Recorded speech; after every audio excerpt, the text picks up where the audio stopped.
tell us about some of the times that you didn't win, or if you can just talk about maybe some failures. Well, how long do you have today? Because that will take forever. I can tell you about, the one I like to talk about the most actually is not recent, but, and please believe me, I have some recent failures too.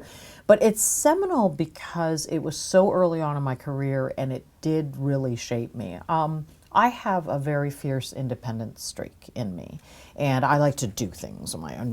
Don't mess with me, and which has been good in some ways, but is tough if you're missing some information. So when I was a senior brand manager, sort of 5-6 years into my career, I had this big product launch, and it was on the business-to-business side, and it was mechanical, it was a system, it had dispensing machinery involved in it.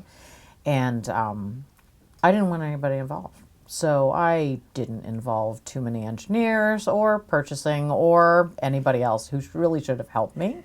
I was very proud, and it was my idea, and so I was going to get it going.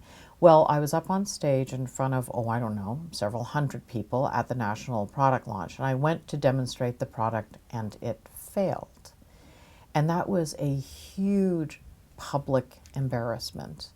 And I learned a lot from that, right? So I've had many failures since then. I've never repeated that same failure, which is good, but you learn something about yourself when you fail. And I learned in a very tough manner that I've got too much of an independent streak in me. And that's haunted me throughout my career, but each time it's gotten better and better, because if you learn from those mistakes and become more self-aware, you figure out coping mechanisms around it so that you can dull down that negative in you.